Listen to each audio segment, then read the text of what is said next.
Hi, welcome back to British Lit. I'm Thelma English, and this is session 4. We've got some fun today, and we're starting a new project and getting rid of an old one. Let's open with a word of prayer. Heavenly Father, we thank you for this day. We thank you for these families who are so faithful to you to educate their children at home, to bring in experts, to share their education with other families. We're so grateful that we can legally homeschool, and we pray that we could lift one another up and encourage one another. In Jesus' name, amen. All right, there is more in the news. This showed up the night before I taught Brit Lit several times ago, back in 2009. It's now 2022 when I'm making this session. But back in 2009, I had just started teaching Brit Lit, and the night before session 4, someone sent me, a mother sent me a news article on more Saxon gold being found. So this is not leftover from last week. These are not leftover pictures from last week. This is more gold discovered in the same place, excuse me, which is beautiful too. All right, the Imitation of Christ. One of you volunteered last week to read the Imitation of Christ, and go ahead and pause the video now so that you can read your own devotion.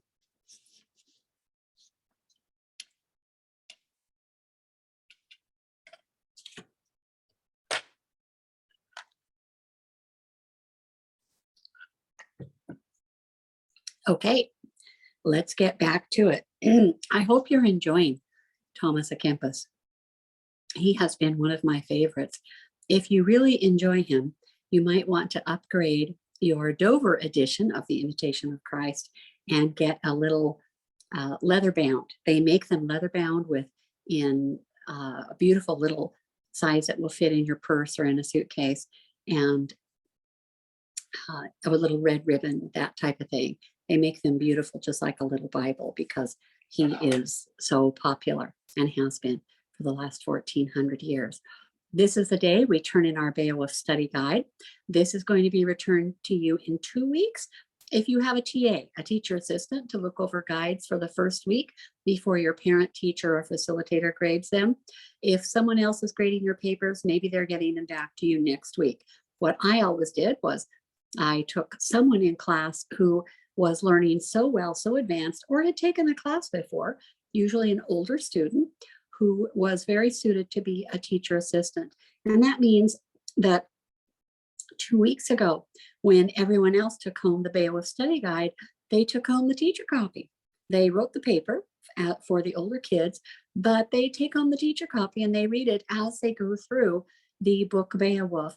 And then this week, when you turn in your study guides, they take them home for the first week, and they go through and they make little notes, and they use stickies to put little notes on the papers and say things like did not meet word count, or answered the wrong question, or deleted all the question numbers, -5%, or deleted all the questions. Please don't delete the questions. Leave the questions and the answers and the numbers to the questions all intact. It saves the grader a great deal of time. And that's what I am accustomed to. If your grader has to figure out what number that is, and then figure out what the question was that this answer is for, if you're trying to save paper to get everything on one piece of paper, you're going to miss a lot of points just for that, because it is not nice for the grader. The grader needs to have all the information there to make it as easy as possible for them to grade. So the grading takes place however your group has decided to do this. Schedule review. This is session 4. We're 10% into the class already. We're still in the Middle English period. Actually, we're moving forward from Old English period to the Middle English period, which is often abbreviated as ME, just as Old English was abbreviated as OE. So we're getting into the Middle English, and the medieval church and drama, and we'll start talking about that. If you haven't turned in your Beowulf study guide, do that right now. We'll be talking about the Norman Conquest of AD 1066 And how do you teach the illiterate masses of people? How do you teach all of these people? And the way we're going to use that in literature, the way we're going to learn through literature, is Everyman. Everyman is a morality play, and it's a great play to learn what is going on with the medieval church and how can they teach people about the Lord without being able to give everybody Bibles. There's no real printing press yet, printing Bibles and things like that. Your reading is from Everyman. This is a 2-week project, and so the study guide is due in 2 weeks. You can listen to me read Everyman online in 52 minutes. Even though it's a 2-week project, your study guide will take up a little bit of that time. And I do expect your answers to be thorough. I expect them to be complete sentences. I expect you to have quotations. I expect you to cite things properly, all of those things. So that's what you're responsible for. If you haven't finished reading the syllabus pages, the Legends of Good Women, or listening to me read those to you, then this is your last chance to do that, because the quiz will be in 2 weeks on session 6, also for the York play of the crucifixion. But that's what our syllabus reading is all about. We're reading Everyman, and we are reading the York play of the crucifixion, which is really cool. All grades begin the Everyman study guide, due in 2 weeks, session 6. This guide is 35% of your Q1 grade. Grades 12, 11, and 12, so juniors and seniors, also begin a short paper. Only grades 11 and 12 also do a short paper, which is due in 2 weeks. And the paper is about Catholicism in the York play or Catholicism in Everyman. And I expect 200 words, 3 quote minimum. And in this case only, write it down. In this case only, the 200 words can include quotes. If you need material to help you look for quotes, for example, if you are Protestant, have no Catholic friends or relatives, don't know how to catch Catholicism in the York play or in Everyman, then you can ask your teacher or facilitator, or ask that an answer copy be sent to your parent so that they can look through and see all the possible quotes, and they could help you with finding all of the words, and then you could write the paper using those words for quotes. I would expect you could have lots and lots and lots and lots and lots of quotes. I know that for the paper, I'm looking at it right now on my computer. This is the advantage to being at home when you're working. So the writing assignment, if you look at the last page of your study guide, the writing assignment for grades 11 and 12, Everyman or the York play, choose one, and you're going to write a 200-word minimum paper, and the quotes do count as the word count, even though it doesn't say it there. These are quotes. Words that I see in the play Everyman, I see the word Pope, I see St. John, St. Anne, confession, pilgrimage, penance, Mary, referred to as Lady Mary, purgatory, we don't do that in Protestantism, that's a Catholic thing, priesthood, that's a Catholic thing, Holy Sacrament, that's a Catholic thing. We only have 2 sacraments, which is communion and then baptism, whereas the Catholic faith has lots of different sacraments. And there is a reference, there's a quote that says, beareth the keys, and that's referring to a priest. That's on page 54, talks about that the priest bears the keys. And that is a Catholic belief, that the priest, especially the Pope, the main priest, the big guy, holds the keys to heaven and hell in his hands. If he says you're going to heaven, you are. If he says you're going to hell, you are not. So be good to the priest. We see that priests bindeth and unbindeth, both in heaven and on earth. We see a reference to St. Peter in that play. These are all just in Everyman, references to sinful priests, because this would be pre-Reformation. And so some of the priests are priests just because that's their job. And we see a reference on page 56 to extreme unction. And that, of course, is when you're dying. The Catholics send out somebody so that you can take communion. It's called extreme unction because you're dying, and they want you to have communion one more time so that the last few sins you have committed that you have not confessed to a priest yet, so that you can confess and take your last communion. And a little phrase, Mother and Maid Holy Mary. That's on page 58. Those are all Catholic things. And you can use all of that to show that it's not Catholic, that the play is Catholic, excuse me. And you as a Protestant, you know you don't have priests, and we don't call Mary Holy Mary. We don't believe that pastors hold the keys to heaven and hell and things like that. So you can, if you need some words, you can ask a mom or the teacher or the class facilitator, whomever, to help you with some of those words. They have those on their answer copies. So we have a lot of reading to do. But then again, Everyman is only 52 minutes long, and it's a 2-week project. Bede, talking about Caedmon, kind of picking up from last week. Bede, some people say Bede. Bede clearly explains that one of Caedmon's abilities was to store up what he was taught in his memory. He wrote down nothing, as far as we can tell, and he was likely illiterate. Recording and writing then were technical skills needed by few, and so taught to few. Herdsmen, like Caedmon, would not have been among that number. He would not have known how to write. It is interesting. This is AD 658 through 680. We have evidence now in Jerusalem. We have an abecediary done in Hebrew from 1000 BC, the time of King David. So we know that 1000 BC, Hebrews were teaching probably children, probably lots of people, anyone interested to learn how to read and write. They had abecediaries like you would use in school to learn your ABCs. And here we are going forward 1600 years, and people are illiterate. Reading and writing were just technical skills. And so if you were a farmer or a herdsman, rancher, we would say today, you didn't know how to write. The astonishment with which Caedmon's song-making skills were met by learned people reflects the skepticism that they feel in hearing of an undereducated person composing expertly.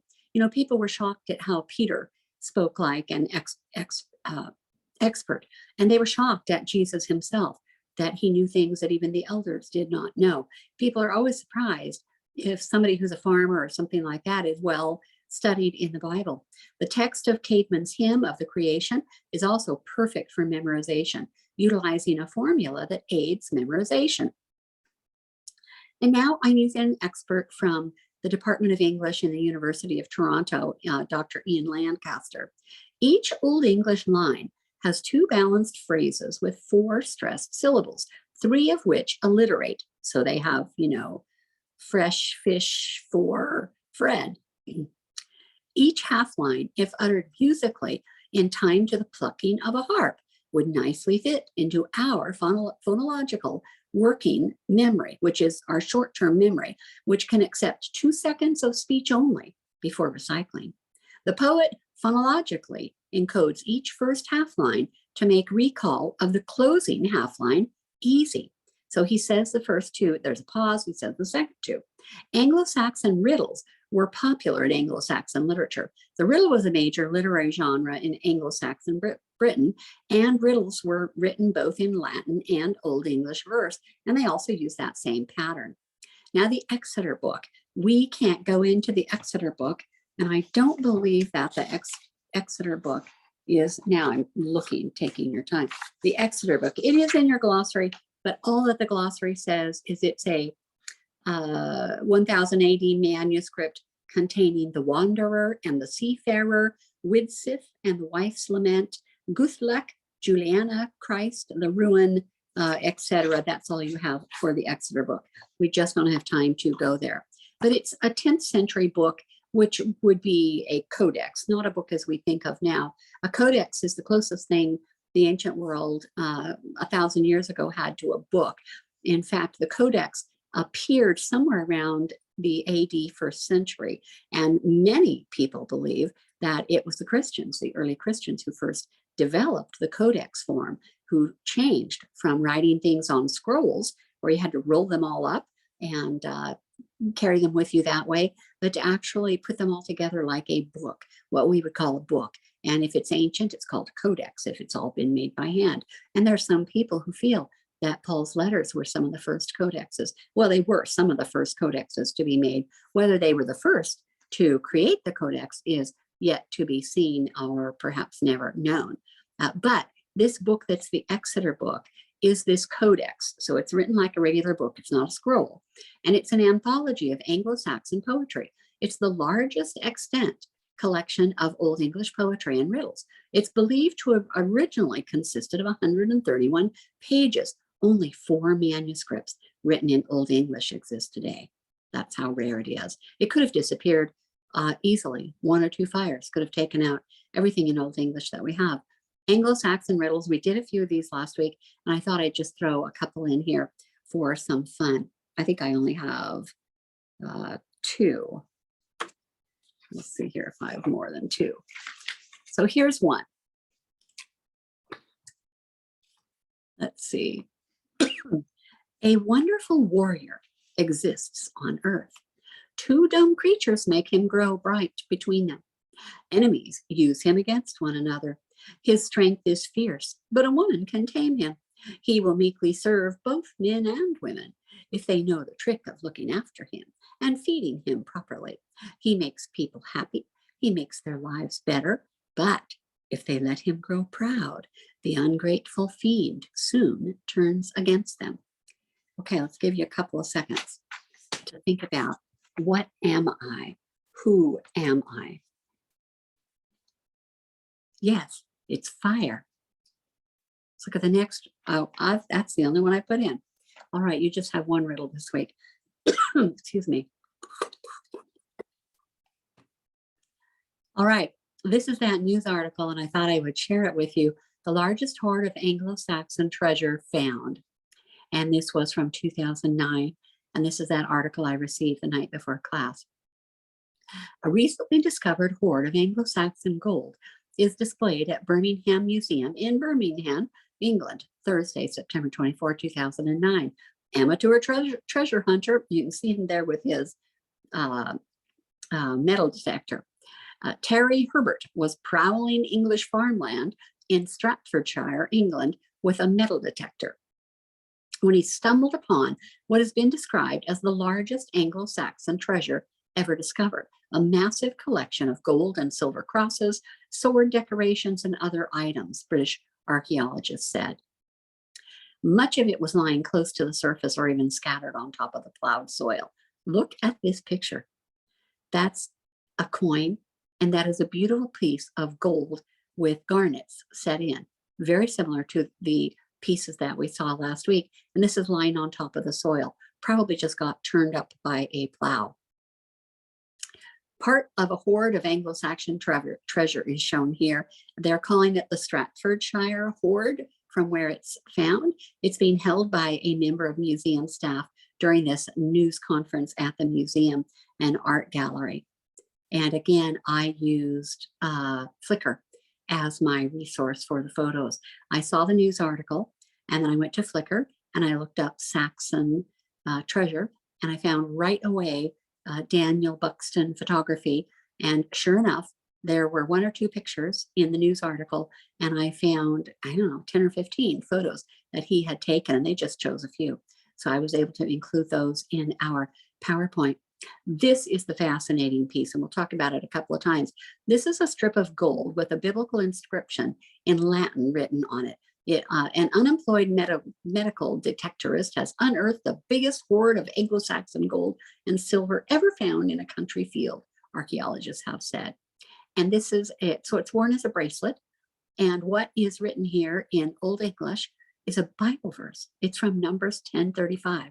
And now, what kind of Bible verse would a Saxon like Beowulf or any other Saxon important person, what kind of Bible verse would they choose to put on a bracelet that they wear around? Rise up, O Lord, and may thy enemies be scattered, and those who hate thee be driven from thy face. Numbers 10:35. Isn't that awesome? It's a great Bible verse for a Saxon king or a thane. Amazing, really. Here is a close-up. You can see that it includes an animal face at the end of the top piece, the upper left section there. It's really pretty cool. And here's a close-up again, and you can see that it's some type of a bird, which is at the end. They always have animals in this Saxon jewelry. This piece has not even some of these are not even completely clean yet. They still have dirt. and they will spend hours and hours and hours removing all of that dirt from these pieces. And again, this is gold with garnets, paved with garnets. This gold sword handle fitting was among many combat-related treasures, possibly spoils of war, and the largest known Anglo-Saxon gold hoard. Largest. What about Sutton Hoo? This is the largest, this 2009.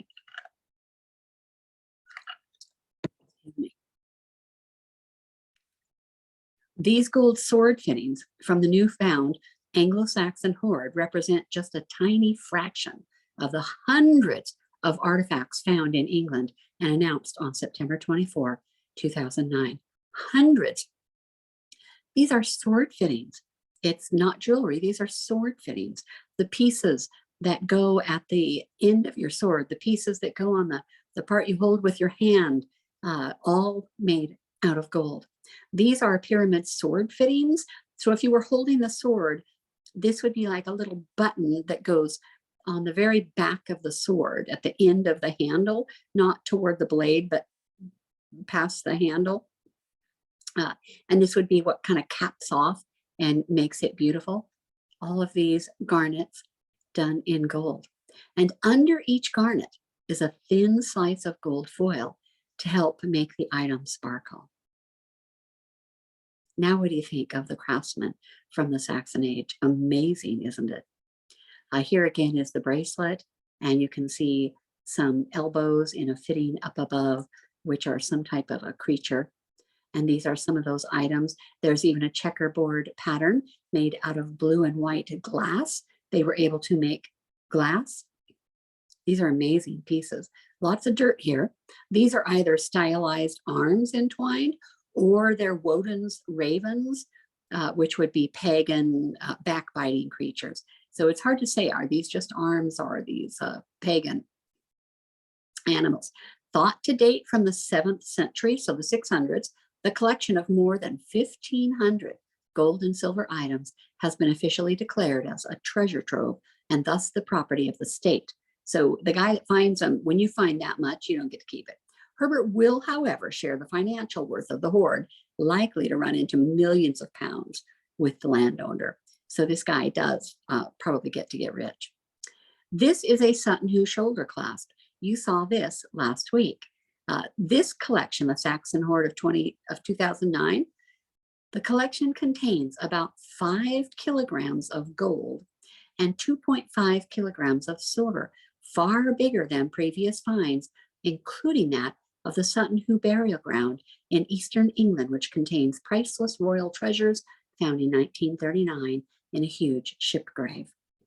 This is going to alter our perceptions of Anglo-Saxon England as radically, if not more so, as the Sutton Hoo discoveries, said Leslie Webster, former keeper of prehistory and Europe at the British Museum. And you can see where Birmingham is where this was found. And you see London there. And if you go to the right, that little bump out that kind of looks like a head of cauliflower, remember? That's where the Sutton Hoo treasure was found. A strip of gold bearing an inscription in Latin. I know some of this is repetitive, but I just presume you want to see it again. Rise up, O Lord, and may thy enemies be dispersed, and those who hate thee be driven from thy face. And of course, museum curators always wear white gloves to try to not get any human oil or soil, anything like that, onto these pieces. It is absolutely the equivalent of finding a new Lindisfarne Gospel or a Book of Kells. Why do I have Lindisfarne Gospel bolded there? Why do we bold any word in a projection? The new glossary, let's look at the entry for Lindisfarne. And yes, there's an entry for Lindisfarne, and there's an entry for Lindisfarne Gospels. Lindisfarne, possibly the holiest site, I'm reading from the glossary page, it's labeled 439, possibly the holiest site of Anglo-Saxon England. Lindisfarne was founded by Saint Aidan in AD 651, an Irish monk who came from Iona, which was the center of Christianity in Scotland. With its ancient associations, its castle and monastery ruins, founded in AD 635, Lindisfarne remains today a holy site and a place of pilgrimage. So Christians still today go to Lindisfarne. Danes, those are the Vikings who founded what is now Denmark, destroyed the settlement in AD 793, of course, because that's what Vikings did.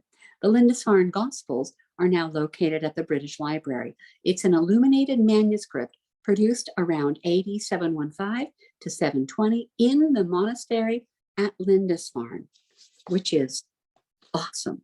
So this is the equivalent of finding a new Lindisfarne Gospels or the Book of Kells, which is amazing. And I believe the Book of Kells, Lindisfarne Kells, I think it's just before HIJK. Oh, Kells is not in the, it's not the glossary yet. If it's not there yet, it's probably not going to be there at any time soon. But there are illuminated manuscripts there. I just had to read my slide of the 4 New Testament Gospels written in Latin in the 8th and 9th centuries. Among the artifacts is a piece that might be from an illuminated manuscript.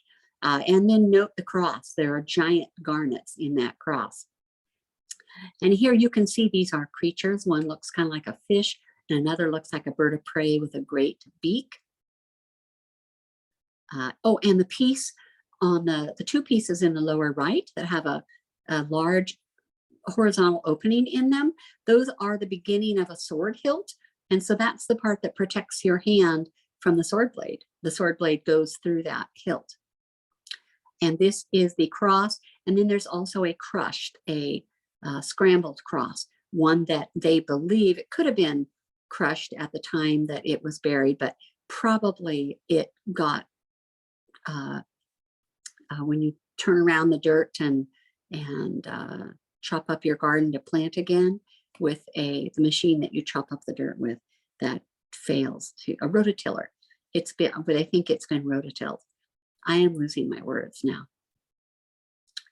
There's a sword hilt plate, which is absolutely beautiful. It hasn't even been cleaned yet, but you can see the little hands of the creatures crawling. Sword hilt plate, or if it's a little bit smaller, then it may be a dagger hilt. What a dagger to carry. And look at the creatures. Amazing creatures. Archaeologists from Staffordshire County Council said in a statement, the hoard of mostly gold pieces may have belonged to Saxon royalty and most certainly lay at the heart of the ancient Anglo-Saxon kingdom of Mercia. And you see Mercia labeled clearly there. And that would, that's of the area where it was also found. These are birds of prey gripping a fish. I think they have glass eyes. These are gold plated, 2 opposing eagles separated by fish, and they have blue glass eyes. You can see their little blue eye. It's still got some dirt on it. You can see the eye here. These are birds of prey. Imagine making these by hand. This is a helmet cheek piece. So this is to protect your cheek from someone's sword or dagger to keep you safe. And of course, this is gold. This is a decorated cheek piece from a helmet. The historians think the period was characterized by enormous turmoil, so lots of war. England did not exist yet, and a number of kingdoms with tribal loyalties vied with each other in a state of semi-perpetual warfare. So in the Saxon kingdoms, there was war all the time, and people would be stealing things like this. And it's really hard to say how this got buried in the ground. Was it accidentally buried in the ground, or did a thief or a warrior steal it and then bury it, intending to come back later and get it, and then was never able to come back later? And there it has remained for the last 1400 years.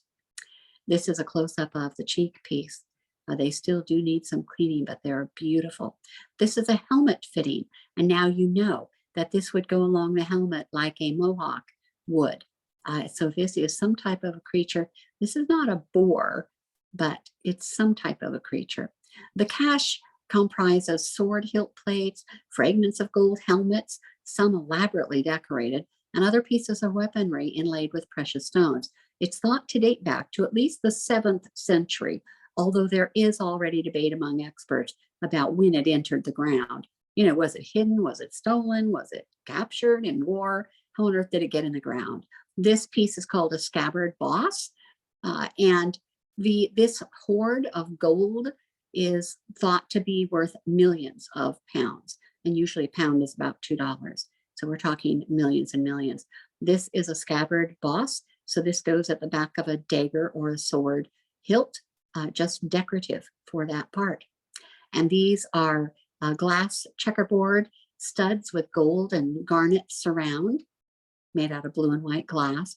Roger Bland, the head of the Portable Antiquities scheme at the British Museum, was quoted in the British media as saying he expected it to fetch a 7-figure sum.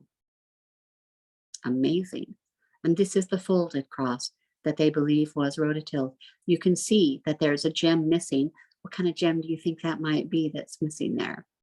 Yeah, garnet. It's even possible. I did not recheck the news. We could look up Stratfordshire Saxon hoard and see, because if they found some, they probably will find more. And it's even possible they would find a garnet that fits into this. And so there is the cross with large garnets and then the folded cross. And hard to say how that one got folded. Maybe rototilled up like we talked about. And you can see the exquisite workmanship on this. Imagine making this out of gold. And this is the picture again of what it looked like when it was lying on the ground. So hard to believe. This is Prince Charles. You know, at this time in August 2022, Queen Elizabeth II is still alive, but I believe she's 96 or 97 years old and quite frail. When she is gone, then her son, Prince Charles, her husband died last year, then Prince Charles will be King of England. And this is his wife, Camilla. Prince Charles is the guy who had the notoriety of being married to Princess Diana, even though he was having an affair with this woman. And after Princess Diana died, he let enough time pass, and the British people got over Diana, kind of, I guess. And then he married Camilla, his true love. She's a divorced woman, and so he was not supposed to marry a divorced woman. That's why he married poor Diana, if you're interested in British royalty. All right, this site, there's Mercia right in the middle. This site once lay at the heart of the old Anglo-Saxon kingdom of Mercia. And our map shows all of the main areas. You've got East Anglia, that's where the Saxon, the Sutton Hoo discovery was, that piece that looks like a cauliflower sticking out. And London is in there. You've got Mercia, Wessex in the south, and Wales. Prince Charles is the Prince of Wales. And then you have Northumbria up top, and that's where St. Augustine in AD 597 sent his 40 monks. And then, of course, it takes a while to get a little deeper than Northumbria, the northern area being the first you would come across. And so this, the Saxon kingdom of Mercia existed from the 6th to the 10th century. So from the 500s into the 900s, and then it became part of the Kingdom of England, which was barely a country or kingdom. The total weight of gold recovered is 11 pounds, considerably more than the 3.8 pounds found in the rich Anglo-Saxon burial site of Sutton Hoo in 1939. And that's from National Geographic News, which is really pretty cool.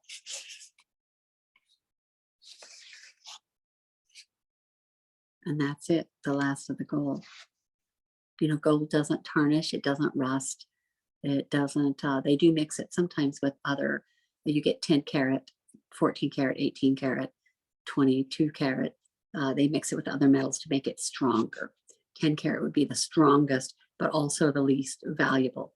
So real gold is not that hard to bend if it's thinned out. A second find in the same field. This is 3 years later. And the Daily Mail online said that they've got a second find in the same field. That's kind of to be expected. 90 items have so far been found, many extremely small. They include part of a helmet, an eagle, and a cross.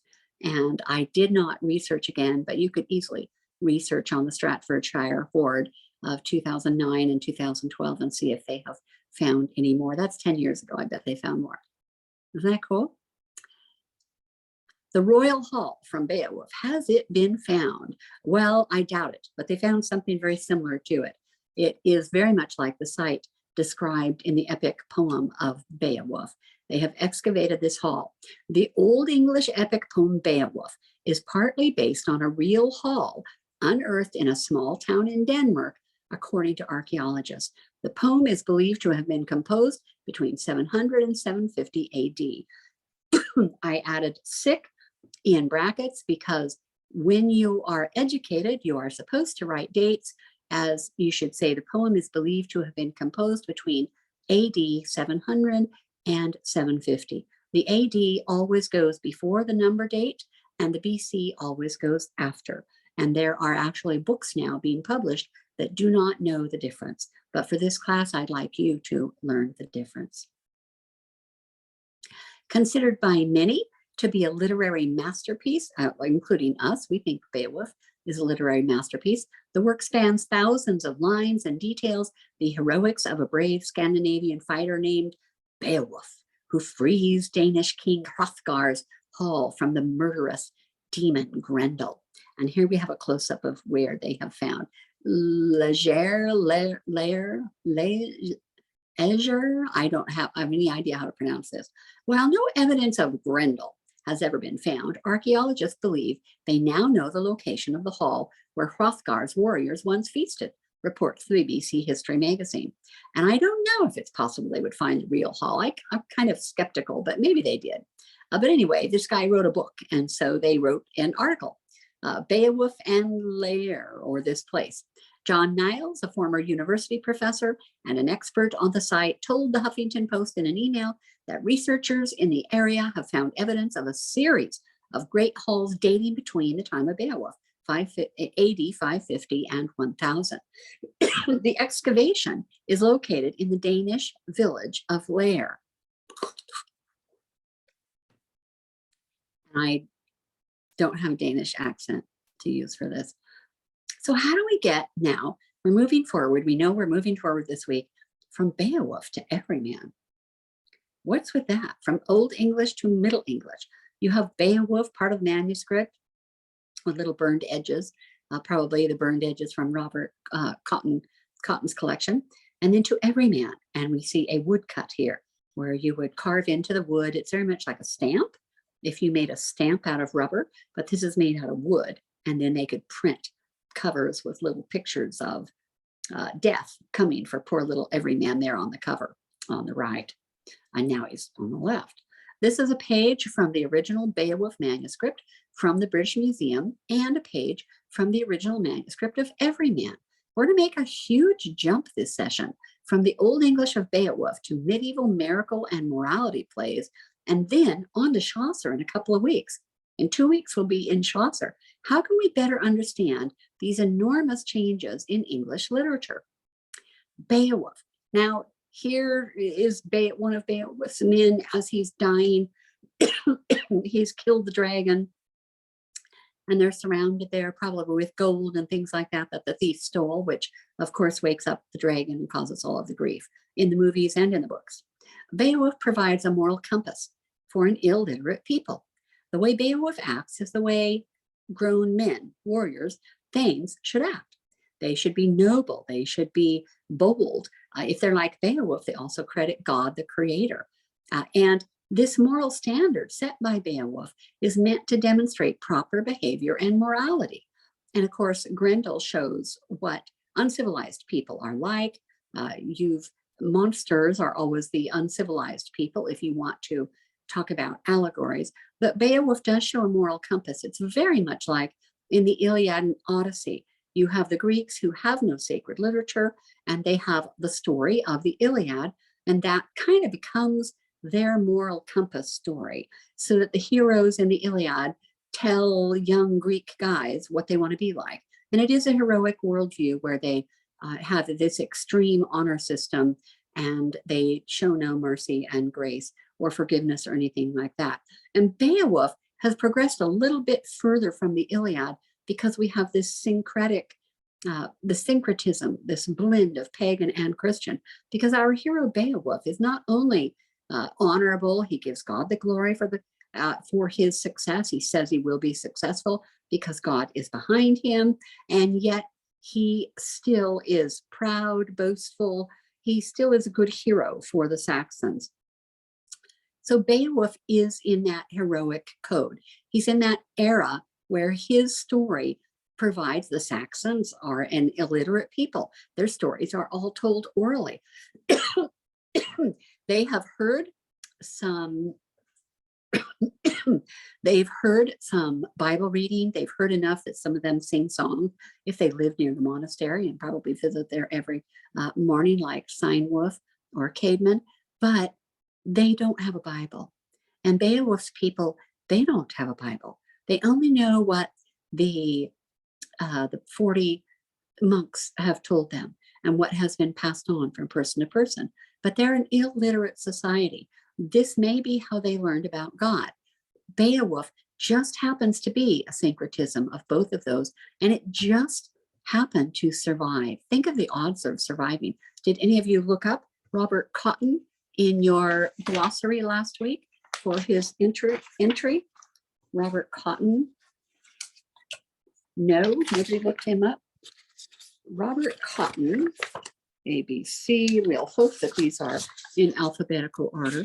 Some of them, you may have found a mistake by now, and that's okay with me. Cotton, Sir Robert Bruce. Now, this is straight from your glossary. Lived 1571 to 1631. So a long, long time ago. Best known for his journaling at age 17 and collection of manuscripts beginning at age 25. I started last week. He had the original manuscript of Beowulf, 2 original copies of the Magna Carta. He had the Lindisfarne Gospels. Can you imagine this young man? He had Sir Gawain and the Green Knight. We'll be reading that. And he had Codex Alexandrinus, this 5th century copy of the Bible in Greek.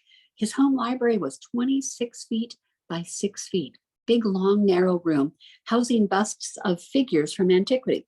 So he had a bust of Caesar, and he had a bust of different important people and lots of Roman emperors. And with these busts, that he didn't have the Dewey Decimal System for his library. He used those busts. So if somebody came looking for Beowulf, he could say, oh, well, I'll tell you. And you'd look for the bust and then look for the book. So he had, let's see, the Beowulf manuscript, for example, is Cotton Vitellius A. So Vitellius was an emperor. So there's a bust of him. So you'd go find, Cotton means from the Cotton Library. Then you'd go find Emperor Vitellius, and then you would look for A15, and that would be the Beowulf manuscript, which is really amazing.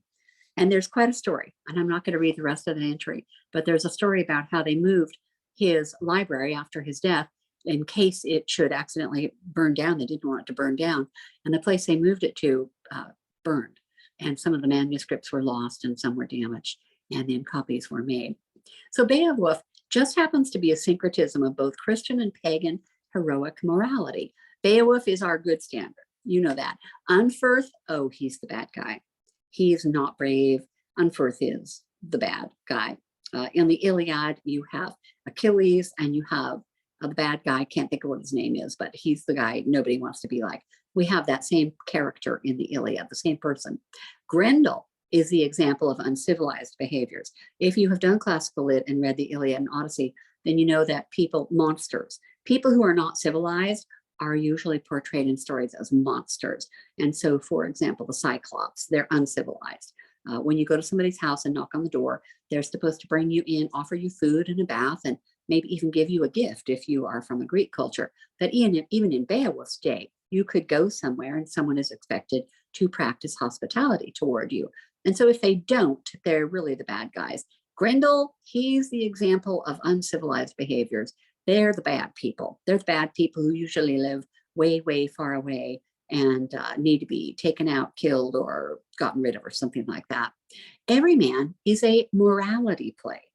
As Christianity begins to get embedded in English culture in Britain, the need arose to teach these illiterate people the stories of the Bible and the truths of the Bible, because Beowulf can only go so far.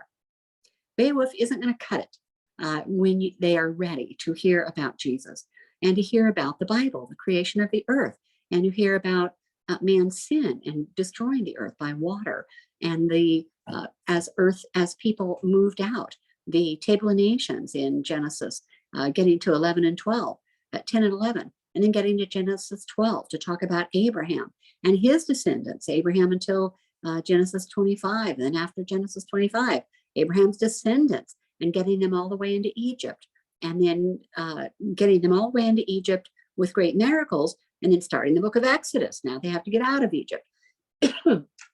So all of these stories, you just can't learn it all in Beowulf. And they're illiterate. These are illiterate people. You don't have that many copies of the Bible to go around. And so how do you teach them the truths of the Bible? How do you teach them what is good and what is bad and all the stories of the Bible? Think about it as, it's kind of like when you and I teach a VBS, a Vacation Bible School, and we have these little kids who are maybe 4 and 5 years old, and they cannot read yet. And so we're telling them the stories of the Bible. And we may even write out. I used to write out the story of that I was reading from, and I would tuck it in my Bible in the right place so that I would open my Bible. The children would see I was reading from my Bible, but I would have it printed up in easier words that might be easier for children to understand than the actual Bible text, which might take an hour to read. And instead I would tell them the story. So the morality play, unlike the mystery and miracle plays, the morality play was individual rather than collective. The morality play presented religious and moral concerns from the point of view of the individual Christian. It wasn't a miracle play. So God had done a miracle.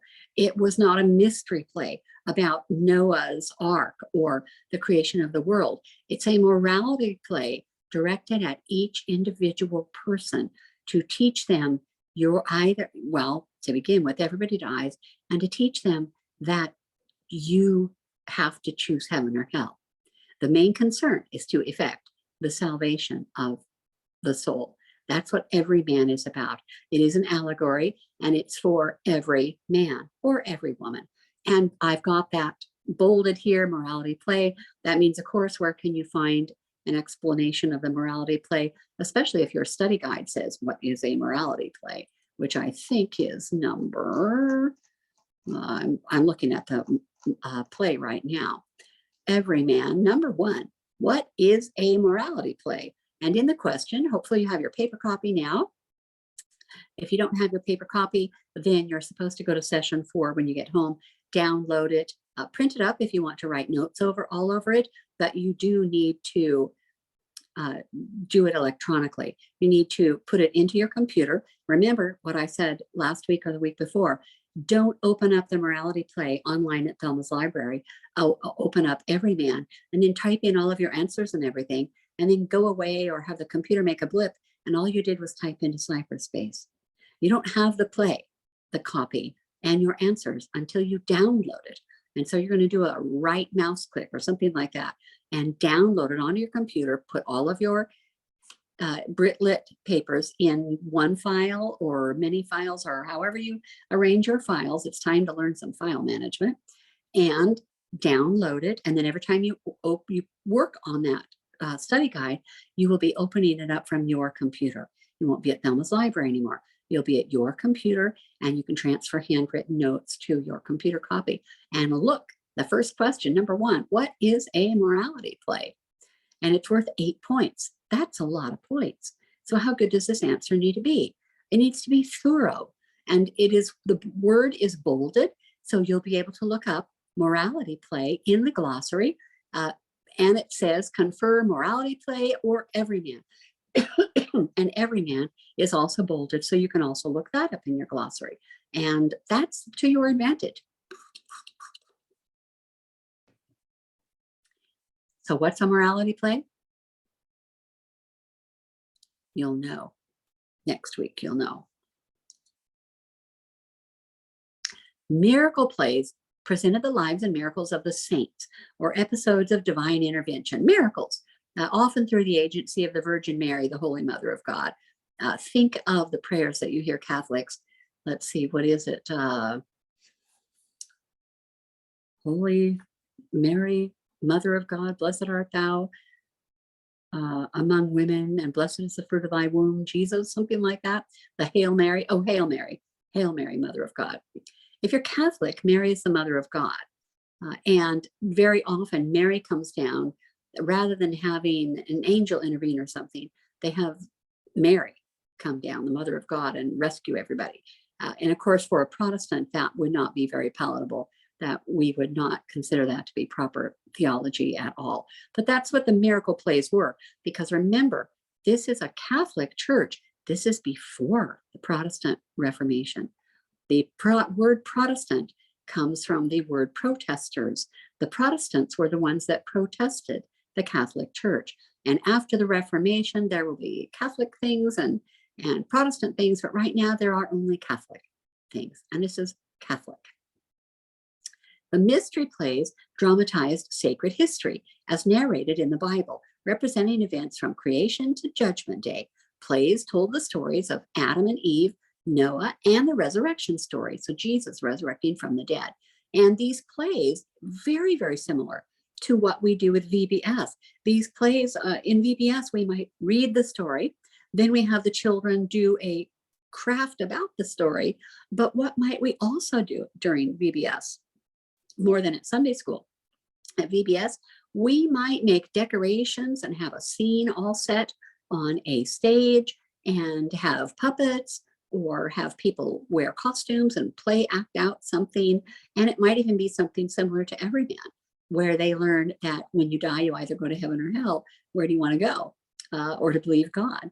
And so that's what these are about. And they're developed around AD 1100. And of course, this is well before the Reformation, about 300 years, 400 years before the Reformation, really. By late in the 14th century, morality plays on such subjects as the 7 deadly sins became popular in France, England, and the Netherlands. And if you don't know what the 7 deadly sins are, here they are. And where can you find them? You can also find them in the glossary. And I believe, yes, number 4 in your study guide is what are the 7 deadly sins? So you will need to list those out.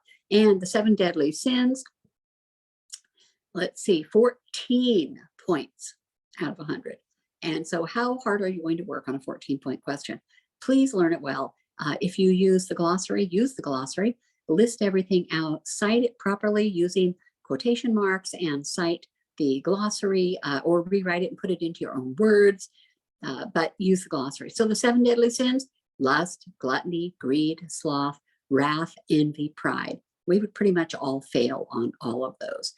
You may not lust in the way that we think of lust in our daily news, evening news and all that, with people being kidnapped and all that type of thing. But have you ever lusted after the neighbor's wife or the neighbor's car? And of course, that falls into envy too. A lot of these overlap. Gluttony. Have you ever overeaten? This one really hurts. Greed. Sloth. Are you lazy? Wrath. Do you get angry? Envy. And then, of course, pride. And so we're going opposite. This Catholic idea of the 7 deadly sins, these are all things that a Saxon would embrace. Getting angry and sloth even. Why grow things when you can go steal them? Why buy things if you can go steal them, etc. So we're really turning a corner in history here. Medieval sermon literature, homilies, exempla. The Catholic Church still does little homilies today. Little homilies are little tiny mini sermons that everybody does. Exempla, fables, parables, other works of moral or spiritual edification came to be staged as plays, much in the same way that we might perform puppetry or dress up as characters with costumes for VBS lessons or for Sunday school stories. By the early 1400s, secular allegorical plays concerning the conflict between good and evil in the individual soul began to be performed in France by law clerks and students, lawyers.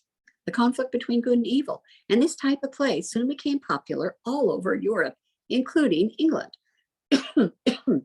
The Catholic Church will utilize drama to instruct the illiterate masses in Bible stories, morals, and religion. In Europe, as it had been in ancient Greece, drama was distinctly religious, created by religious people.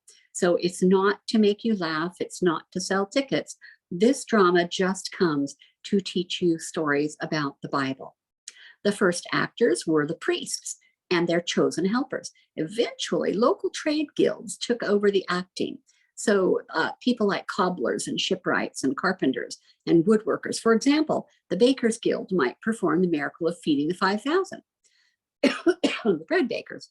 In this way, drama survived from religious instruction to the more familiar drama of the Elizabethan age, which primarily for us is Shakespeare.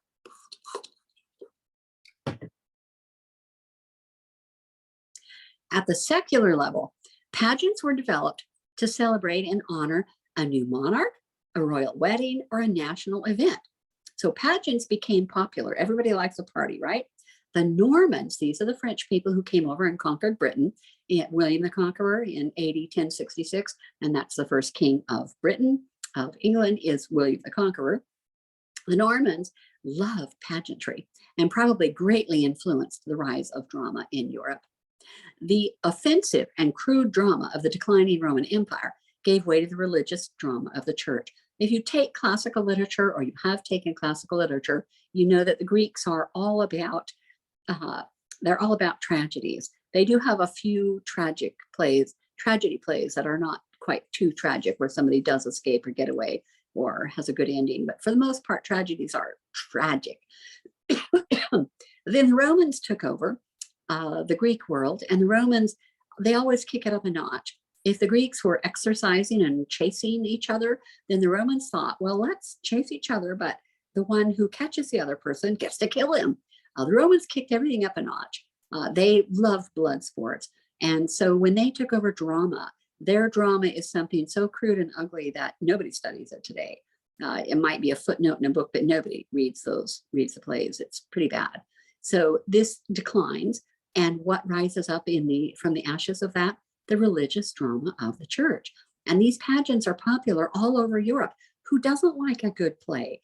If you don't have transportation, think about when we're talking 1,000 years ago, if it rained, nobody could go anywhere, even if you had a horse and a cart. As soon as it rained, it was too muddy and you couldn't take a horse and a cart anywhere. You were just stuck at home. So these pageants that would come to you, I'm sure during good weather, were incredible entertainment. During the Renaissance, they were the early seeds of the popular masque, such as we see in Shakespeare's plays, where much ado about nothing, they have a masque, and that would be where you get to wear costumes. Everybody likes to have a costume party. It doesn't have to be Halloween, regardless of whether you do Halloween costumes or not. But everybody loves a party where you dress up. How many of you have been to a party where you dressed up as a Bible character, or you dressed up as a book character, or for your birthday, all of the little girls who came to your party dressed up as princesses, or all the little boys dressed up as, I don't know, warriors or brought their swords or something. Dress up and plays and parties are everyone's favorites. The stage would be set in the middle of the town square. So the town is usually in a type of a square so that you don't have to walk. It's not a big long street. Towns are small, and you have a town square.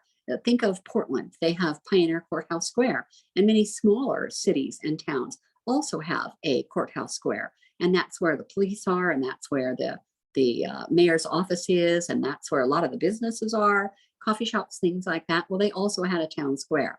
So what they would bring in is this movable 2-story stage, 2 stories, so that you can hide somebody below who can pop up at the right time.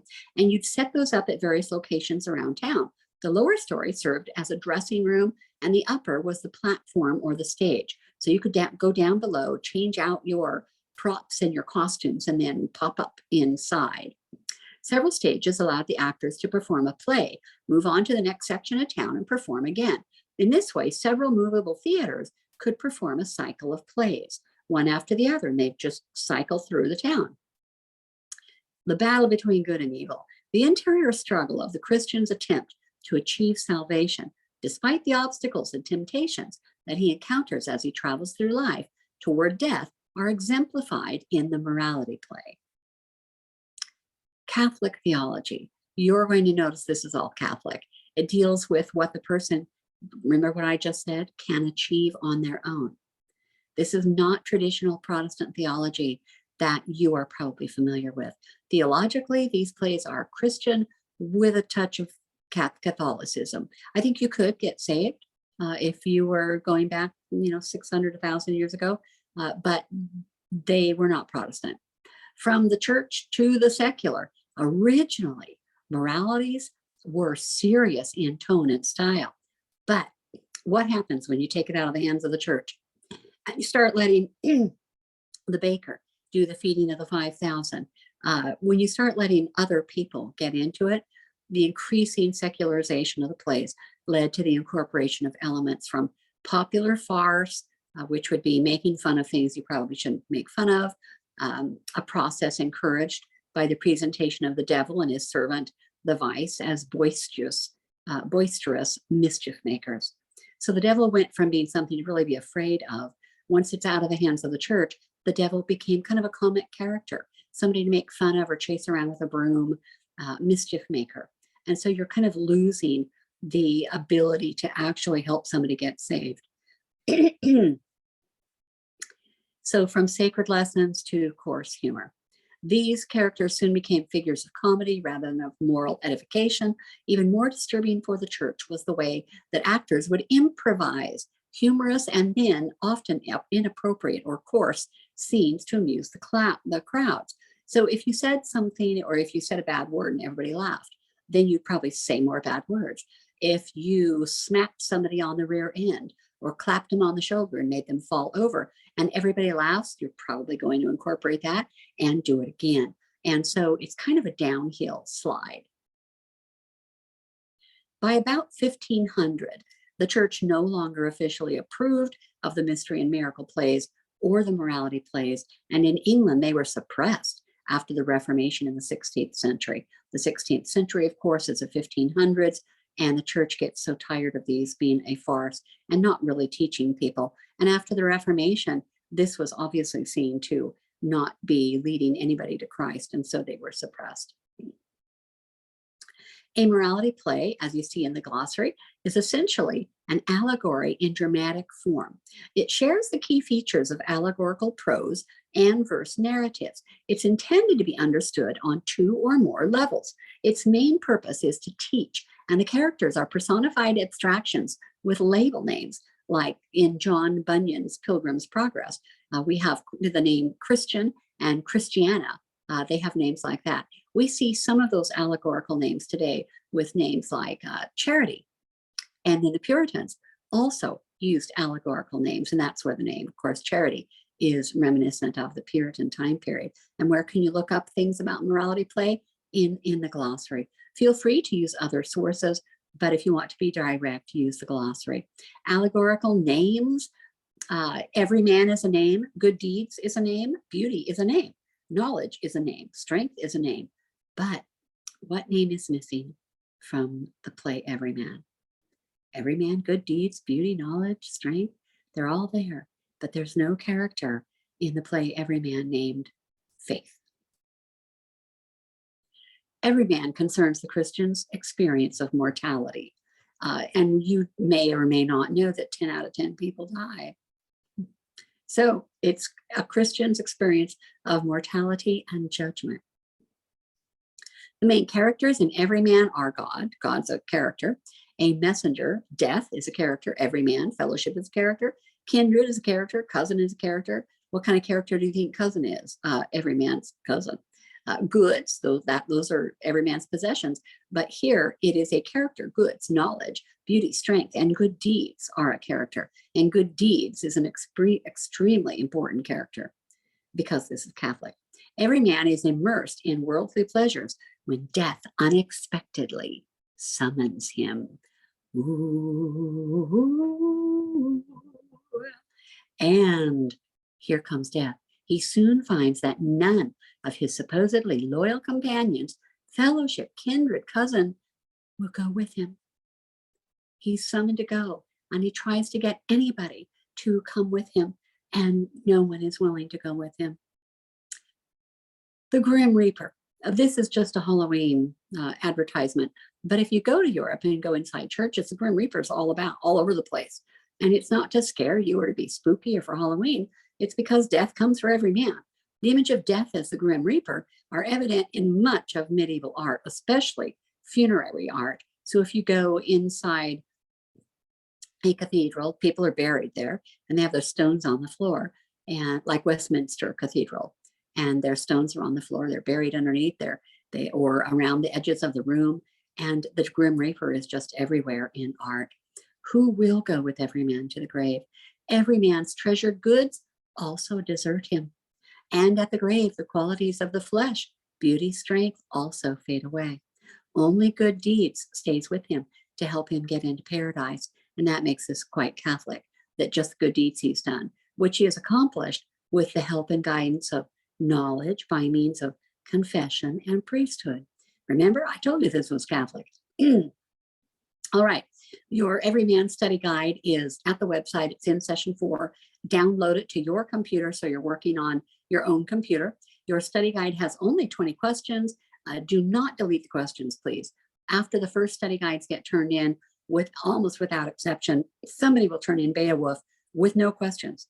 They'll just label it, and they'll take Everyman, 20 questions, and label it 1 to 20 and print just the answers because then they're only using 1 or 2 pieces of paper. As I said earlier, please do not do that. I cannot tell you how important it is to leave the numbers alone, to leave the questions alone, and to set your answers apart from the questions. In your study guide, God sends word to every man, he's going to meet death. The play is filled with efforts to direct the audience to pious devotion. Ye think sin in the beginning full sweet, which in the end causeth thy soul to weep. That's from the prologue. Isn't that cool? I mean, this really is cool. Okay, in the study guide, read it cover to cover for valuable instructions and little pieces of information. I didn't write this all out because it was unimportant. So read the comments in between questions. Set your answers apart from your questions. Use complete sentences for all of your answers. So when I say define what is a morality play, you're not going to just say a drama used in the 15th and 16th centuries. Is that a sentence? No, you're going to say a morality play. You have to give it a subject. A morality play is a form of drama used in the 15th and 16th centuries, blah, blah, blah, blah, blah. Use complete sentences for all your answers. Put definitions into your own words whenever possible. So don't just copy out the glossary. If you're grade 7, 8, maybe 9, I can understand if you need to just write out the glossary. But I would rather you put it into your own words, citing phrases from the glossary, but put it into your own words so that I know that you actually learned it, that some transformation took place and some transfer of information from the study guide and from the glossary into your head. Cite all of your sources, quote everything, use a cover sheet. All right, correct answer formatting. We're almost done. What is a morality play? This is a good answer. A morality play is a drama in the 15th and 16th centuries, blah, blah, blah, blah, blah, blah, blah.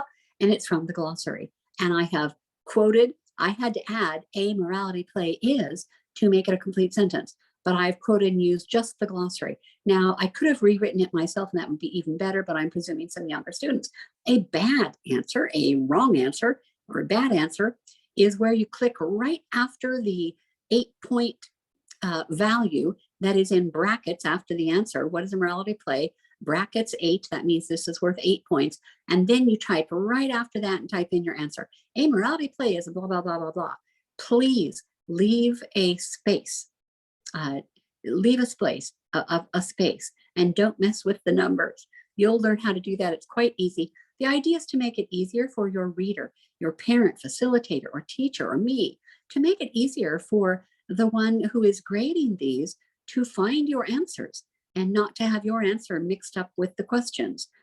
Please make it easier for your reader. That's essential in all literature. Cite your sources. And what is dialogue format and where could you look it up? You could look in the glossary under dialogue and it will say dialogue format. It will look very similar to this. You have to write dialogue for number 7 and number 16, and which means you put it into your own words, you rewrite it so that I know you understood. And so here you're writing dialogue, the character death, and there is the colon, because this is how we write a play. You put a colon, and then we use quotation marks because you are writing dialogue. There, I see Everyman. He doesn't expect me to come right now. He is thinking of pleasure and money. It will be very painful for him to stand before God, the King in heaven. So note the use of the colon between the name of the speaker and the dialogue. Note that the period goes after the last quotation mark. That's a good dialogue format. And these are my sources. And let's see. The Lord bless you. You have a good week as you get through at least half of your Everyman study guide. Go ahead and have me read it to you. Your teacher, facilitator, your parent has all the answer information to help you. And so don't be lost or get confused. Enjoy the ride and learn some really cool things. And I will see you next week. Lord bless you.